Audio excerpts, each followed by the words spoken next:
Democrats and Republicans, we've always had our differences. That's the nature of a democracy. There's nothing wrong with that.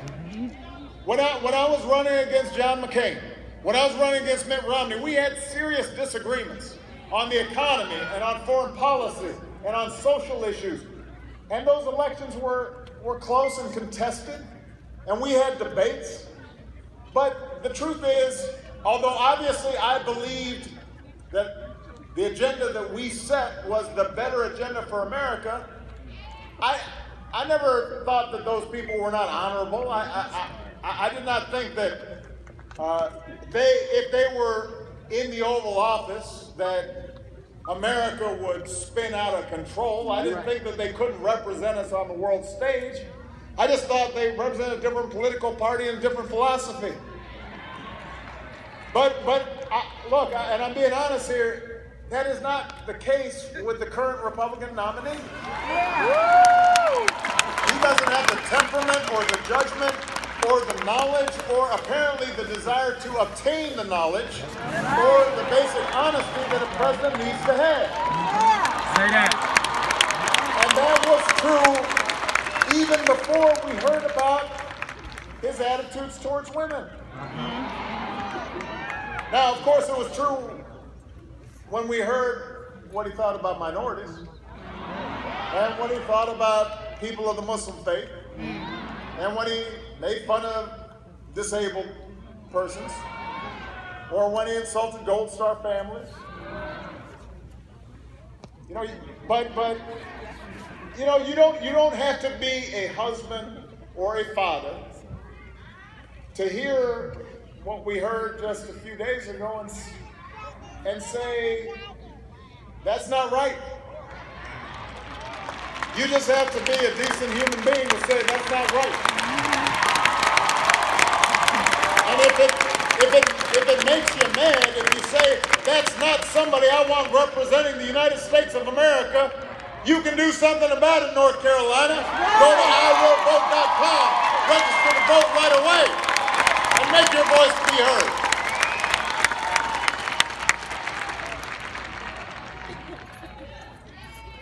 Early voting starts next Thursday. And you can reject a dark and pessimistic vision of a country where we turn against each other and turn away from our role as leaders in the world. You can reject fear and resentment and blame and anger and hate and choose the America we know, an America that's full of courage and optimism and generosity and ingenuity. You know what? We've got real challenges. Families are still struggling to pay the bills for all the progress we've made. Young people are still worried about paying off student loans or starting a career. Even with Obamacare and Affordable Care, there's still folks who don't have health care. There's still kids who are worried about their safety. And everybody's frustrated with political gridlock, and people are worried about racial division. There are pockets of America that still haven't recovered from factory closures. There's still young people who wonder whether they'll have the same opportunities that we had. But I tell you, I've traveled in every state in this union over these last 8 years. And I've talked to tens of thousands, hundreds of thousands, millions of people. And what I've seen consistently and what I see right here in North Carolina is what's right about America. I see people working hard. And I see people starting businesses. And I see people teaching kids. And I see people serving our country. And I see folks who are inventing new products and services and doctors coming up with new cures. And I see young people all across this country of every color and every background and every faith who are full of energy and ideas and are not going to be held back by what is because they want to seize what could be, what ought to be. And I see Americans of every background and every faith who believe that we are stronger together, young, old, black, white, Latino, Asian, Native American, folks with disabilities, men and women all pledging allegiance to that same proud flag. That's the America I know. and there's only one candidate in this race who shares those beliefs and who's devoted her life to it. A mom and a grandma who will do anything to make sure our children thrive. A leader with real plans to blast down barriers and break through glass ceilings and widen the circle of opportunity for every single American, and that is the next President of the United States of America, Hillary Clinton. We need to succeed me in this office. Now, if there's one thing I can tell you, Greensboro, and I said this at the convention, nobody fully understands, including me, the demands of this job until you've actually sat behind the desk. You know, I thought I knew, but when you're there, suddenly it's like, oh. Oh. The buck stops here. You know, and so, like, tweeting doesn't qualify you.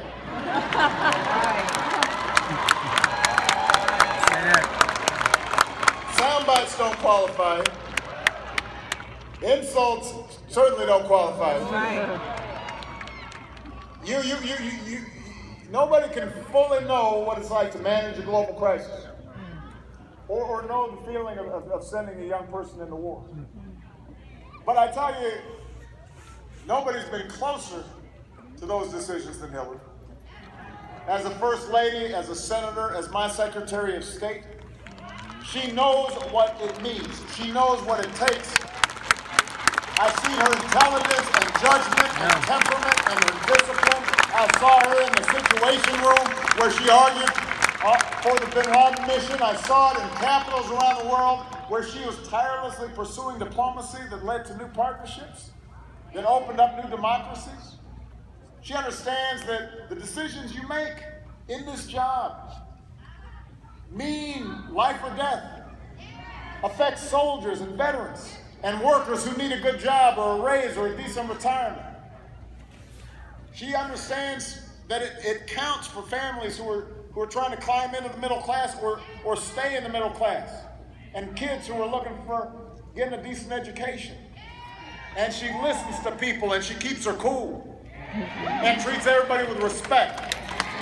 And no matter how daunting the odds or how many times she gets knocked down, she doesn't point fingers or complain that everything's rigged, it doesn't work out the way you want it to.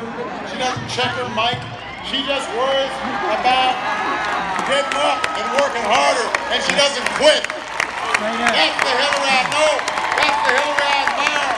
That's why I believe that she is more qualified to be President of the United States of America.